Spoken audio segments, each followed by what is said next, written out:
어두운 시대에 한 아이가 태어났습니다. 8일째 되는, 아이가 태어나서 8일째 되는 그날의 이야기가 오늘 본문 이야기입니다. 거기에 이 아이를 놓고 이런 질문이 던져집니다. 이 아이가 장차 어찌 될까? 아니 8일 됐는데 이 아이가 장래가 어떻게 될까? 그 질문이 던져졌다니까요. 이 아이의 장래가 어떻게 될까? 그날만 지내는 것도 대단할 텐데 장래에 대한 질문이 던져지고 있습니다. 그 아이, 8일 된 그 아이의 장래가 어떻게 될지는 오늘 본문에 답을 던져주고 있습니다. 어떻게 될까? 답이 있어요. 우리가 각 가정에 아이가 있잖아요. 갓난아이도 있고 좀 큰 아이도 있고 청소년도 있고 청년들도 있고, 우리 교회 곳곳에 아이들이 이렇게 그 소리가 그치지 않는 정말 아주 귀하고 복된 교회당, 우리 교회 모습입니다. 그런데 우리도 던져야 돼요. 질문을. 도대체 이 아이가, 우리 가정의 이 아이가 앞으로 어떻게 될 거야? 우리 교회에 뛰어다니고 오늘도 예배하고 곳곳에서 교육받고 있는 이 아이들이 어떻게 될 것인가? 질문해야 돼요. 그냥 하루하루 지날 것이 아니라 이 아이들의 미래가, 장래가 어떻게 될 것인가? 질문을 던져야 될 터인데 오늘 본문에 답이 있다고 그랬잖아요. 우리도 그 답을 함께 우리의 것으로 삼아서 이 아이의 미래를 오늘 말할 수 있어야 하는 것입니다. 도대체 오늘 8일 된 이 아이의 장래는 어떻게 된다는 것입니까? 첫 번째는 부모가 말하는 대로 된다는 것입니다. 부모가 말하는 대로. 지금 이 아이의 미래는 부모가 얼마나 재산을 가졌는가? No. 주변의 환경이 얼마나 좋은가? No. 이 아이 자신의 성적이 얼마나 좋은가? No. 그것에 미래가 달린 게 아니에요. 그것을 통해서 뭔가 좀 남다르게 볼 수는 있겠지만 오히려 그것이 교만에, 타락에, 잘못된 길로 갈 때가 얼마나 많아요. 그건 우리가 알잖아요. 돈 때문에 망친 아이, 성적 좋다고 교만하다가 미끄러진 아이들 많이 보잖아요. 그렇다면 이 아이들의 미래는, 장래는 어디에 달려있는가? 바로 그 부모들의 말에 달려있는 것이에요. 오늘 이 아이의 이름을 짓는 장면을 보겠습니다. 57절부터잖아요. 엘리사벳이 해산할 기한이 차서 아들을 낳으니 이웃과 친족이 주께서 그를 크게 긍휼히 여기심을 듣고 함께 즐거워하더라. 8일이 되매 아이를 할례하러 와서 그 아버지의 이름을 따라 사가랴라 하고자 하더니, 지금 너무 기쁜 거예요. 엘리사벳은 나이가 많아서 아이를 낳을 수가 없는데 하나님께서 천사 가버리를 통해서 수태고지 아이를 낳게 될 것이다. 그 이야기를 남편 사가랴가 듣게 됐고 드디어 그 아이가 태어난 것이에요. 이웃과 친족 다 기쁨이 넘치는 것이에요. 그런데 이름을 붙여야 그 다음에 진도가 나가잖아요. 할례 주고 할례제 받은 사람 이름이 어떻고 쭉 이름을 불러갈 텐데 그 이름을 사가랴라. 왜? 전통에 따라서, 그 사회적인 풍습에 따라서 너무나도 자연스러운 이름을 지금 붙이는 것이에요. 그런데 놀랍습니다. 지금 이 아이의 이름이 그 당시에 사회, 가정의 문화, 전통에 따라서 사가랴라 이름을 붙이려 하는 그때에 이러한 일이 있었습니다. 60절부터 보면 그 어머니가 대답하여 이르되 아니라 요한이라 할 것이라 하며 그들이 이르되 내 친족 중에 이 이름으로 이름한 이가 없다 하고, 아니라, 아닙니다. 내 아이의 이름은 그렇게 붙일 수가 없습니다. 전통 따라 붙일 수가 없습니다. 사회 풍습, 가정의 여러 가지 상황 따라서 이름을 붙일 수가 없습니다. 이렇게 나오는 거예요. 아니 이게 무슨 일이에요? 너무나도 이게 나쁜 전통이에요? 너무나도 자연스러운 전통인데 아니라는 것이에요. 왜냐하면 이 아이의 이름은 먼저 받았어요. 사람들이 풍습이 지어주고 붙일 수 있는 그 이름이 아니라는 것이에요. 사가랴, 하나님이 기억하신다라는 그 뜻이에요. 요한이라고 붙이겠다는 거예요. 하나님은 은혜로우시다. 그 이름을 이 아이는 가지고 태어났다는 것이에요. 태어나기도 전에 이 아이의 이름은 요한이라고 하늘에서 불러줬다는 것이에요. 그러므로 지금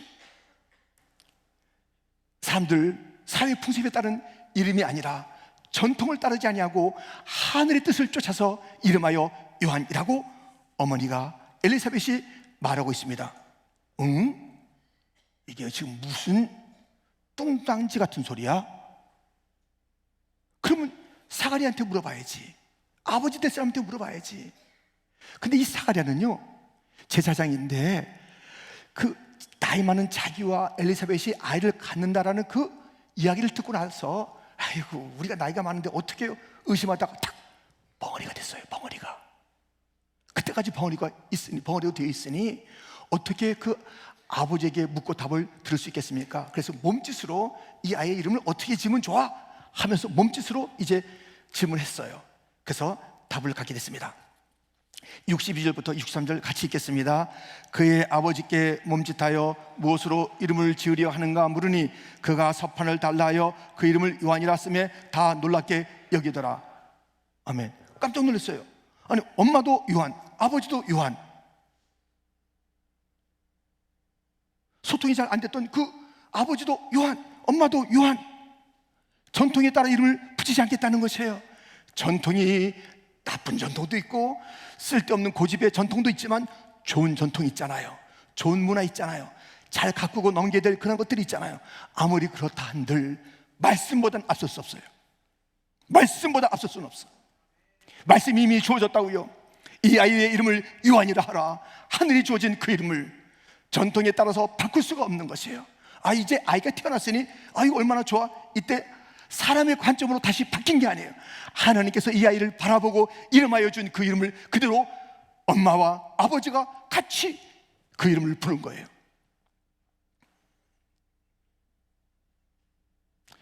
여러분들 지금 이 엄마와 아빠가 같은 말을 했어요. 같이 하나님의 뜻을 이 아이에게 심고 모든 자들에게 알게 했다고요. 이것은 얼마나 놀라운 일인지 몰라요. 부모가 같은 믿음을 가지고 그 아이를 대해야 그 아이의 미래가 있는 거예요. 부모가 나뉘면 안 돼요. 모세에게도 그 부모의 역할은 믿음이라는 역할로 함께 다가갔습니다. 히브리서 11장 23절 같이 읽겠습니다. 믿음으로 모세가 났을 때에 그 부모가 아름다운 아이임을 보고 석 달 동안 숨겨 왕의 명령을 무서워하지 아니하였으며, 그 당시에 이 제도라는 것은 남자아이가 나면 강에 던져 죽게 해야 되는 것이에요. 그러나 믿음으로 그 부모들은 이 아이를 숨기고 살려내고 왕의 명령이 아무리 서슬프르다 할지라도 그 잘못된 명령을 따를 수가 없고 하나님의 관점에서 이 아이를 바라보면서 이 아이를 살려내야 된다. 자기들의 어려움을 무릅쓰고 같은 믿음으로 아므람, 요게벳, 그 모세의 부모가 같은 태도, 같은 언어, 같은 믿음을 가지고 그 아이에게 심어줬다니까요. 오늘날의 문제는 뭐냐? 부모가 다른 믿음을 갖고 있어. 다른 믿음을. 엄마의 믿음과 아빠의 믿음이 다른 거예요. 같은 얘기를 해야 되는데 아버지가 너무 바쁘셔요. 여보, 새벽 예배 가야지. 또 새벽 예배는 잘 깨워줘요. 빨리 갔다 와. 주일날이야. 내가 라이드 해줄게. 얘들아, 엄마 따라가라. 자기는 안 가. 왜요? 내 아이를 갖다가 잘 먹여야 되는데, 다른 애보다 좋은 옷 입혀야 되는데, 내가 다른 데서 빠지게 할 수 있어? 난 돈 벌어서 그 일을 할 거야. 당신은 믿음, 나는 돈 벌어서 이 아이를 갖다가 남 부럽지 않게 먹이고 입힐 거야. 그러는 거예요. 안 돼요. 안 된다고요. 그렇게 해서는 안 되는 거예요. 나는 돈을 벌고 내 아내는 믿음 생활하고 다른 믿음을 가지고는 아이를 키워낼 수가 없어요. 이 아버지가 벙어리가 됐다니까요. 왜? 의심을 하다가 벙어리가 됐어요. 64절에 보니 이에 그 입이 곧 열리고 혀가 풀리며 말을 하여 하나님을 찬송하니. 똑같은 말, 곧 하나님께서 주어진 그 이름을 붙일 때에, 하늘의 말을 했을 때에, 주의 뜻을 나타냈을 때에 그가 입이 열리고 풀리고 찬송하고 꼬인 게 열려진 거예요.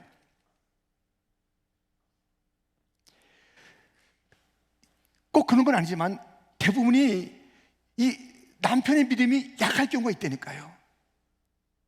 여러분들, 그래서 그 적절한 이유를 가지고 열심히 돈 버시겠습니까? 그러지 좀 마세요. 인생 꼬여. 인생 꼬인다고요. 나는 아버지로서 할 일이 뭐예요? 가장 최선의 일이 뭐예요? 너희는 먼저 그의 나라와 그 일을 구하라.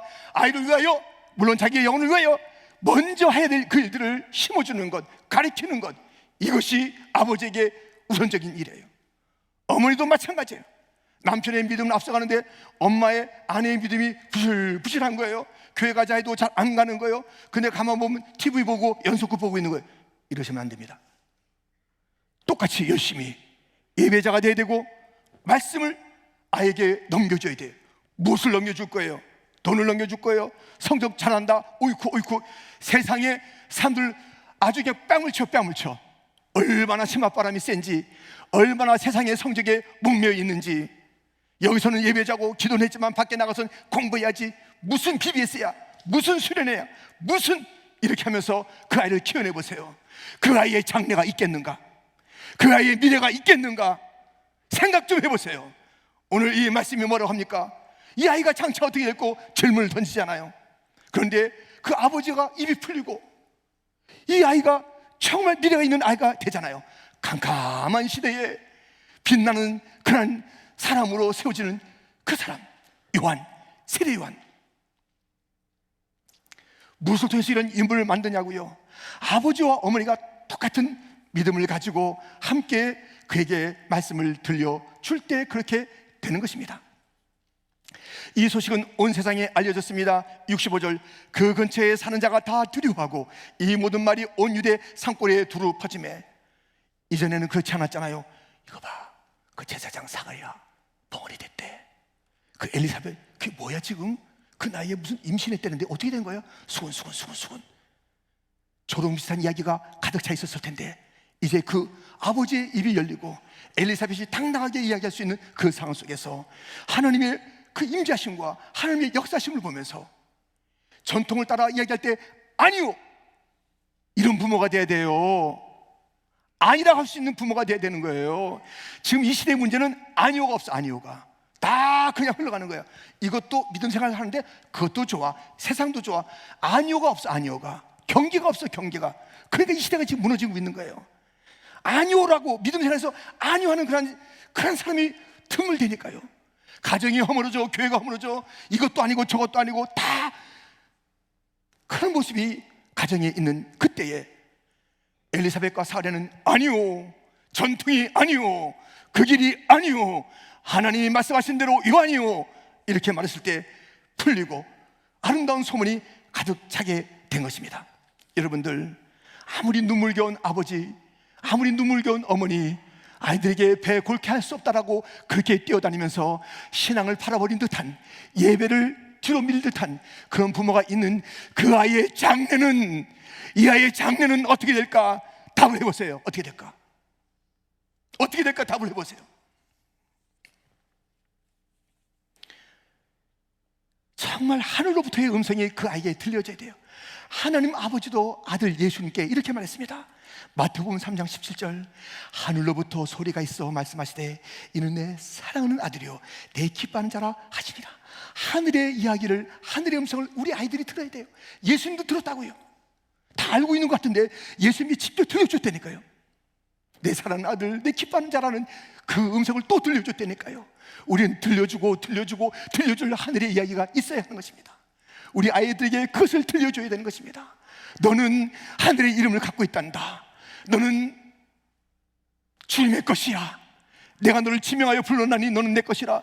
주님의 것이야. 너의 이름은 주님의 것. 너의 이름은 크리스찬이야. 크리스찬, 그리스도인이라고. 너의 이름을 내가 일러줄게. 너는 왕같은 제사장이야. 너는 하늘의 것이야. 그 아이들의 이름이 무엇인지를 일러줘야 된다고. 엄마나 아버지가 같이요, 아버지들이요, 신앙생활에서 뒤로 물러나 있지 마시기를.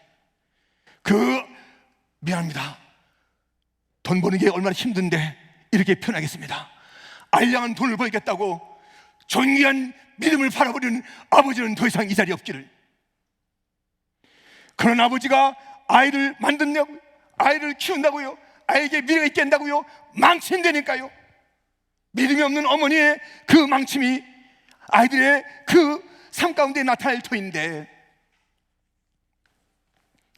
이 아이의 미래는 오늘 본문에 보니까 아버지와 어머니가 같은 믿음을 가지고 하늘의 음성을 들려주면서 세상의 것을 아니오라 할 수 있는 그런 용기를 가짐으로써 이 아이의 미래가 있게 만든 것이에요. 아이의 미래는 누구에게 달렸다? 부모의 말에 달렸다. 어떻게 말할 것인가? 무엇을 그에게 들려줄 것인가? 그 아이가 누구인지를 귀가 따갑도록 들려줄 부모의 책임이 있어. 각 가정의 아이들이, 우리 교회 아이들이 말씀을 듣고 또 들어 자기가 누군지 알고 하늘의 음성을 듣고 자기의 존재를 알아서 미래가 있는 사람으로 자라나기를 주님의 이름으로 축원드립니다. 이 아이의 장차 미래는 어떻게 될까? 무엇에 달리는가? 더 중요한 것이 있으니 두 번째, 주님의 손이 이끄는 대로 된다는 것입니다. 66절입니다. 듣는 사람이 다 이 말을 마음에 두며 이르되 이 아이가 장차 어찌 될까 하니 이는 주의 손이 그와 함께 하심이라라. 주의 손이 함께 하면 어떻게 되겠어요? 잘 되죠. 이 아이의 장차 미래가 어떻게 될 것인가? 주님의 손이 함께 있으면 그건 보나마나해요. 주님의 손이 함께 하는데, 보실래요? 에스라 이야기를 7장 9절, 첫째 달 초하루에 바벨론에서 길을 떠났고 하나님의 선한 손에 도심을 입어 다섯째 달 초하루에 예루살렘에 이르니라. 여러분들, 이 바벨론에서 예루살렘에 넉 달 걸렸어요. 첫째 달 초하루에 출발해서 다섯째 달 초하루에 도착했으니까요. 그러니까 넉 달 걸렸어요. 넉 달 걸렸어요. 근데 우리가 요새 지금 맨 거기 나갈 때 올 때도 야야야 조심해라, 행길을 8차례 건너야 되고 길이 파여 있고 이상한 사람도 있을 거야. 여기 0.5마일도 안 되는 그 길을 간다 하더라도 너무나도 위험한 게 많아요. 근데 바벨론에서 예루살렘까지 넉 달 걸리는 그 길 어떻게 갔다고요? 하나님의 손이 도우셨다는 거예요. 하나님의 손이 첫날 첫 시간부터 그의 마지막까지, 곧 이 땅에서부터 천국까지 주의 손이 있으면 그 손은 도우시는 손. 아멘. 주님의 손에 붙잡혀서 가면 되는 거예요. 우리 아이들이 주님의 손에 붙잡혀 있는가? 이걸 보셔야 돼요. 이거를 주님의 손 붙잡고 걷고 있는가? 내 아이가 주의 손이 함께하는 아이인가? 이 손은 이렇게 인도하는 거예요. 첫날부터 끝날까지 조금도 걱정하지 마세요. 어떤 대목에서는 내가 신경 써야지, 뭐 신경 쓰셔야죠. 그러나 주의 손에 있는 한 그 아이는 안전합니다. 뿐만 아니라 주님의 손에 의해서 그런 여러 가지 이 세상에 악한 것들로부터 건짐을 받게 되니, 누가복음 11장 20절 말씀입니다. 같이 있습니다. 그러나 내가 만일 하나님의 손을 힘입어 귀신을 쫓아낸다면 하나님의 나라가 이미 너에게 임하였느니라. 아멘. 우리 아이가 하나님의 나라를 사는 거예요. 높은 산이 거친 들이 초막이나 궁궐이나 내 주 예수 모신 곳이 그 어디나. 하는 나라의 삶을 사는 것은요, 주님의 손 붙잡고 그 아이가 하는 나라의 삶을 사는 거예요. 아니 이번에 영국왕 보세요. 이 보석이 뭐 2kg래. 그거 좀 띄워주지. 아니 무겁겠더라고. 이렇게 무거운데 이 목도 잘 못 가는데요. 사실은요, 이렇게 말하면 좀 미안하지만 나이가 들어도 멋있게 늙는 사람이 있어요. 멋있어요. 왕가같이 있으면 또 얼마나 멋있겠습니까? 근데 제가 보기에는 이 찰스 왕은 좀 불편한 게, 얼굴이 많이 불편해진 것 같아요. 황태자 때보다 많이 좀 피곤해 보셔. 그게 참 힘드시겠어요. 그런데요, 여러분들, 영국 왕의 어떤 그 치고는 있을 수 있어도 하나님 나라의 평강이 있을까? 물론 거기도 영국 국가가 빰빠밤 빠바밤 빠바바바바밤 또 하나님의 그 이름을 가지고 맹세도 하고 또 선수도 하는 그런 장면이 있습니다만은 그 주님의 평강이 넘쳐야 될 텐데, 곧 하나님의 평강이 넘쳐야 될 텐데 그 왕관이 하나님 나라의 평강을 주는 게 아니라니까요.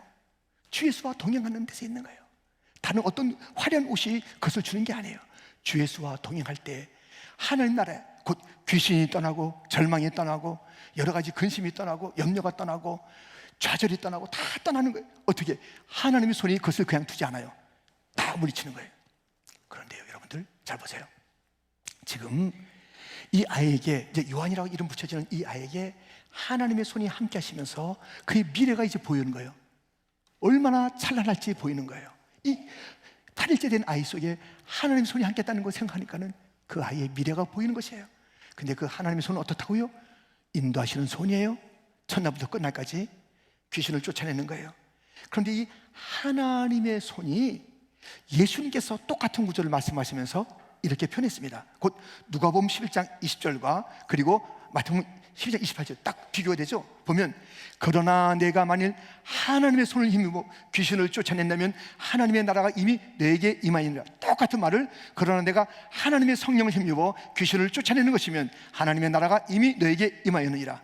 하나님의 손을 힘입는 것은 성령에 힘입어 하나님의 손에 이끌림 받는다, 성령에 이끌림 받는다, 그 말씀이에요. 그래서 우리 아이들에게 성령의 동행함을 확인해야 돼요. 목사님, 그 성령 이야기는 아직 너무 일러요. 그거 어떻게 이야기했어요 아이들한테? 적당히 나이가 돼서 또 뭐 초등학교, 중학교, 고등학교, 청년쯤 되면 성령 이야기를 알아들을까? 성령 이야기하면 몰라요.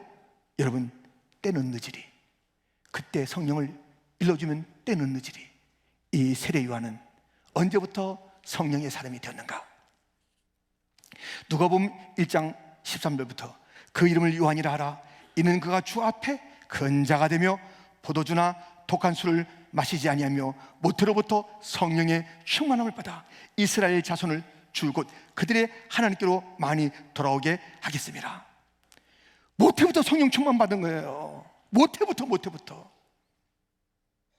늦었어요.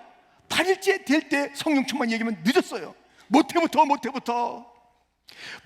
성령 충만해야지 되는 거예요. 우리가 얘기하잖아요. 얘야, 너 친구 잘 사귀어야 된다. 어떤 친구 사귀니? 그런 친구 사귀었다 큰일 난다 하면서 누구 사귀는지 잘 관찰도 하고, 아니면 좀 스마트폰도 열어보고 싶고 이메일도 보고 싶잖아요. 누구 사귀는지.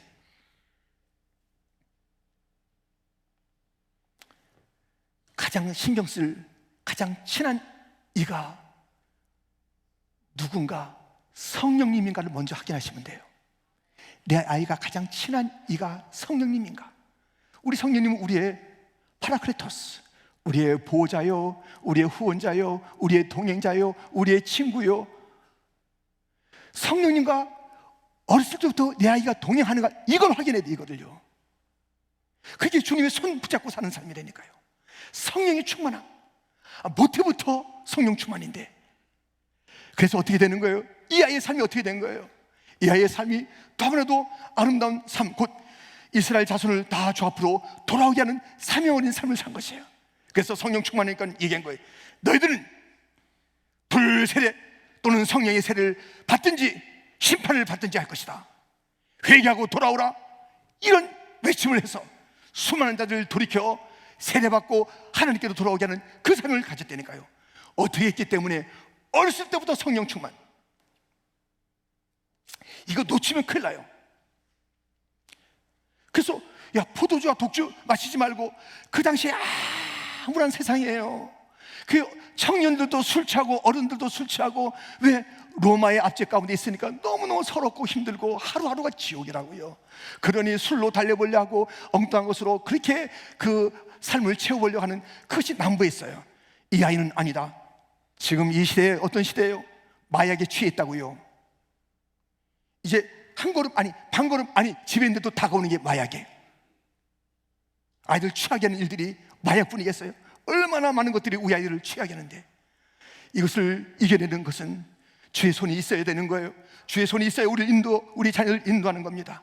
그 아이들을 보호해 주는 것입니다. 성령 충만해야 그 삶을 지킬 뿐만 아니라 마귀를 쫓아낼 뿐만 아니라 사명의 삶을 살 수 있는 것이 성령 충만이니 성령과 친하게 지내는지를 살펴보셔야 되는 거예요. 주님의 손에 붙잡혀 있는지는 성령의 사람인가 살펴보시고 기도해야 되는 것입니다. 그러기 위해서는 어떻게 되는 것이에요? 성령 충만 계속 말하면 아이들이 알겠어요? 성령 충만 설명한다고 해서 성령 충만은 어떻게 하는 거다 그렇게 해서 하는 것이 아니라 부모가 성령 충만해야 된다니까요. 여러분들 엘리사벳을 보세요. 엘리사벳이 어떤 자에 있는가 보세요. 여러분들 성경 아까 폈죠? 누가복음 1장 다시 펴보세요. 펴고 있다면 어디로 가냐면요 1장 39절로 갈까요? 이것은 다 찾아보는 거예요. 누가복음 1장 39절부터. 이때 마리아가 일어나 빨리 산골로 가서 유대 한 동네에 이르러 사랴의 집에 들어가 엘리사벳에게 문안하니 엘리사벳이 마리아가 문안함을 들으매 아이가 복중에서 뛰노는지라. 들으세요. 엘리사벳이 성령의 충만함을 받아 큰 소리로 불러 이르되 여자 중에 내가 복이 있으며 내 태중에 아이도 복이 있도다. 엄마가 성령 충만한 거예요. 아빠가 성령 충만한 거예요. 성령 충만을 갖다 아이들에게 1, 2, 3에서 가르치겠냐고요. 성령 충만한 언어. 지금 엘리사벳은요 성령 충만해서 찬양을 해야 되는 거예요. 경찬도 마찬가지, 찬양도 마찬가지, 회중도 마찬가지.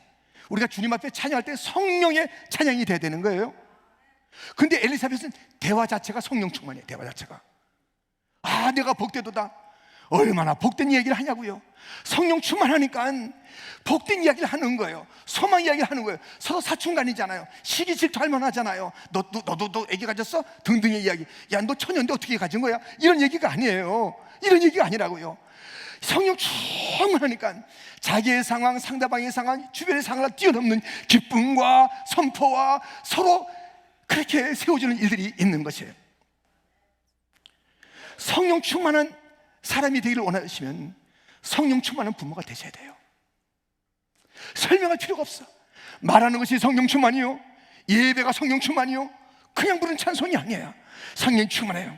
성령이 오셨네, 성령이 오셨네, 내 주에 보내신 성령이 오셨네. 이 기쁜 소식을, 그 기쁨의 성령으로 충만한 거예요. 사랑과 희락과 화평과 오래 참음과 자비와 양성과 충성과 온유와 절제의 성령의 열매가 부모에게 있으면 아이들이 성령 충만 자꾸 하라고 그러는데, 성령님과 동의하라고 그러는데 뭐 어떻게 하라는 것이에요? 설명할 필요가 없이 성령의 열매를 보이면서, 성령의 능력을 보이면서, 성령의 기쁨을 보이면서, 성령의 언어를 하면서, 성령의 예배를 드리면서 그 아이가 나도 아빠처럼 엄마처럼 돼야지, 성령의 사람이 돼야지. 태중에서부터 그렇게 되네. 태중에서부터. 다 큰 다음에는 손에 안 잡힙니다. 아이들 손에 안 잡혀요. 다 놓치는 거예요. 다 망치는 거예요. 자기 집안 망치는 거예요. 그 아이 망치는 거예요. 그 아이 성적을 위해서 마음껏 응원해 보세요. 성령 충만 빼놓고 그 아이를 위해서 별걸 별거 다 해주세요. 돈도 해주시고 재산도 물려줘 보세요. 그런데 말씀은 빼놓고 해보세요. 받는 그 결과가 무엇인지. 쓰라린 것을 받을 거예요. 뭐 그런 거지. 인생은 훗날 그 믿음을 안 가르쳤던 아이들로부터, 우리 교회에서 잘하긴 잘하는데 대학까지 한번 주고 다 도망간 그 아이들로부터 받을 모멸감, 그 수치 아세요? 말 한마디 해도 부끄러운 거예요. 말 한마디 해도 힘이 없는 거예요. 애야, 오늘 교회 가야 되는데 30 넘었는데 어떻게 해요?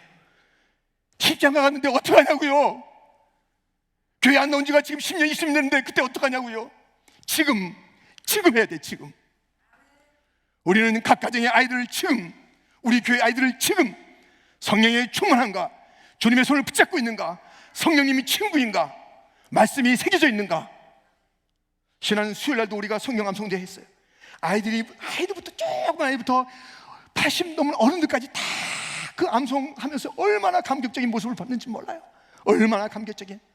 우리 교회가 다음 세대가 소망이 있으려면 말씀으로 키워야 되고 성령의 기도 가운데 그 아이들이 다 따라오게 만들어야 되는 거예요. 그렇지 않으면 장차 이 아이들이 어떻게 될까? 지금 말씀드릴게요. 우리 열심히 했어요. 우리 팬데믹을 잘 이겼어요. 뭐 잘 이겼다? 예, 잘 이긴 셈이잖아요. 팬데믹 지나면서 너무나도 많은 일들이 있었는데 정말 그 팬데믹 딱 하루 이틀 만에 저는 아주 눈물 나는 일 갖다 만난 게 된 거예요. 딱 교회 문 닫고 교회 문 닫을 때 뭐라고 했냐면 우리가 마지막 찬송을 부르거든요. 우리 다시 만날 때까지 하나님이 함께 계셔 간 데마다 보호하며, 그 찬송 부르면서 얼마나 눈물 흘렸는지 몰라요. 마지막 찬송이었어요. 나라에서 문을 닫으라. 언제 다시 만날 수 있을까? 그때 같이 찬송 부르고 다시 못 만나는 분들 많이 있어요. 하늘나라 가신 분들 여지껏 지금 중에서 예배드리는 사람도 아직까지 있어요. 나을 수 있음에도 불구하고. 불가피한 사람은 괜찮아요. 너무너무. 그럼에도 불구하고 아직까지 안 나오는 그런 일들이 있다니까요. 보고 싶습니다. 하늘나라 가지 않았다면 좀 나오세요. 예. 그런데 지금 제가 그 말씀을 드리는 것과 함께 뭐냐면, 정말 우리가 그 감독적이게 막 사진도 올라오고요. 저도 여러분들 없을 때 그때는 한 대여섯 명은 여러 관리나 그 뭐 있어서 들어올 수 있었어요. 제가 들어와서 여기를 다 만지면서 지나갔다니까요. 아무도 없는데 이 의자를 만지면서 하나님 여기 있던 사람 지금 없어요. 여기 다시 앉게 해주세요. 뭐 기도도 하고 그랬어요. 근데 감동적인 것이 뭐냐면 전사님들이 하루 이틀 만에 저한테 연락을 준 거예요. 목사님, 지금 너무 어렵는데 우리가 국을 끓여서 김치를 만들어서 어른들 갖다 주겠습니다. 그래요. 너무 힘든 상황이에요. 뭐 마스크 2장, 3장 써도 안 될 그런 상황인데, 아니 그래 지금 다 좀 상황이 그러니까 좀 가만히 있어도 되는데 뭐 전사님들이 나서고 그렇게 하더라니까요. 아무튼 우리 모두가 이 팬데믹을 이겨왔는데 앞으로 우리 아이들이 만날 세상은요 더 캄캄해요. 팬데믹이 문제가 아니에요. 더 어려워요. 세례요한 때 그때가 문제가 아니에요. 더 큰 어려움이 있을 거예요. 어떻게 할 거냐고요. 장차 어떻게 될지, 믿음의 세대를 키워놓지 않으면 어떻게 될지 일러주겠다니까요. 믿음의 세대를 안 키우고 그냥 우리만 뭐 열심히 하다가 가고 다음 세대에 대한 관심을 좀 가지고 본질이 아닌 것, 전통, 문화 이런 데 신경 쓰고, 그러면 안 되잖아요.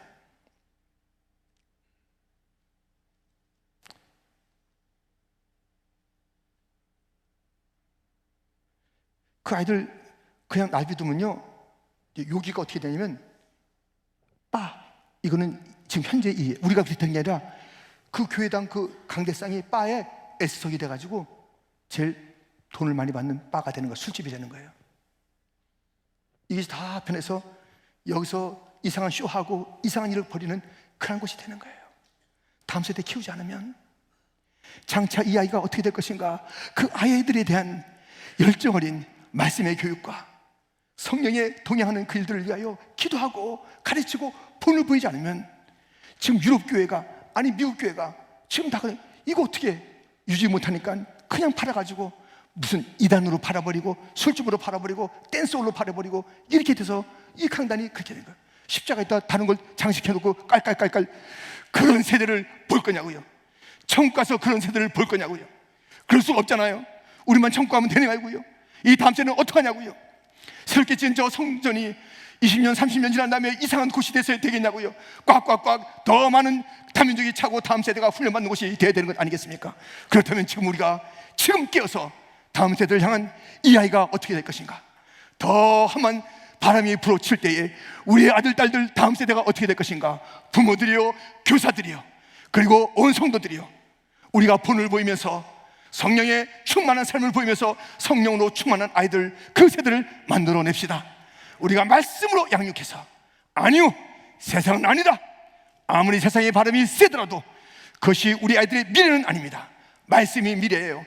아니 뭐 좋은 유산 남겨주는 것, 좋은 성적 갖는 것 왜 나쁘겠어요? 그러나 예수님이 없으면, 오늘 제가 칼럼에도 썼습니다. 아무리 좋은 예수님 없으면 아무것도 아니야. 10가지 1000가지 10,000가지가 있어 보세요. 다 채워졌어요. 근데 그때 예수님이 없으면 아무것도 아니야. 아무것도 아니야. 예수님 있으면 다 되는 거예요. 다 되는 거예요. 예수님만에 다 있는 줄 믿습니다. 예수님을 심어야 되는 거예요. 말씀을 심어야 되는 거예요. 진리를 심어야 되는 거예요. 우리가 할 일은 그것입니다. 그래서 우리보다 더 어려운 일을 겪을 팬데믹보다 더 어려운 일을 겪을 우리의 다음 세대가 넉넉히 승리할 수 있도록 우리가 어떻게 팬데믹을 이겼냐고요? 어떻게 예비하는 교회로 우리가 남게 됐냐고요? 그것은 우리의 선진들이 어려울 때 그 믿음을 우리에게 주어졌기 때문에 그래요. 우리에게 처음 나온 힘이 아니에요. 우리의 선배들은 어떻게 살았더라? 이민 땅에 왔을 때 정말 맨 땅에 헤딩하듯이 살았지. 어떻게 예배 드렸지? 예배 빌려보면서도 눈물로 주님 앞에 뜨겁게 예배 드렸지. 40년 전에 지었어요. 이 교회는요, 우리 교회는 50년 됐는데 9년 만에 이 교당을 쳤어요. 이런 교당을 40년에 지었다는 것은 기적이 기적. 상상도 못하는 거예요. 이것을 짓기 위해서 밤이나 낮이나 교회 와서 기도하면서 벽돌 하나 날아가면서 지었던 믿음의 선진들이 있었지. 그들이 어려움을 겪었기 때문에 우리가 팬데믹을 이길 수 있었어요. 또 다른 어려움이 다가오는 일대에 이 아이들이 장차 어떻게 될까? 다음 세대가 어떻게 될까? 우리가 할 것은 무엇입니까? 말씀으로 양육하라. 남편과 아내가 똑같이, 장로님, 권사님, 집사님이 똑같이, 교사가 똑같은 소리가 있어야 돼요. 이건 아니지. 아빠 다른 소리 하지 마세요. 남편들 다른 소리 하지 마세요. 믿음, 이상한 믿음 갖고 있지 마세요. 근데 여기 오신 분 다 괜찮아. 안 나오신 분들이 문제야. 집에 가서 얘기해 주세요. 당신과 나와 믿음이 같아야 되는데, 아니 오히려 남편이 더 앞서가야 돼. 당신 이게 뭐야? 나 들 먹어도 좋아. 집 조그만 데 살아도 좋아. 차 아주 장거리도 좋아. 우리 같은 믿음 가져. 당신 주일날 이렇게 안 해도 돼. 우리 같은 믿음 가져. 얘기해 주세요. 같은 얘기가 가정에 들려질 때 살게 됩니다. 성령 충만, 주님의 손 잡는 그 길은 그 성령 충만입니다. 체크하세요. 성령 충만한지.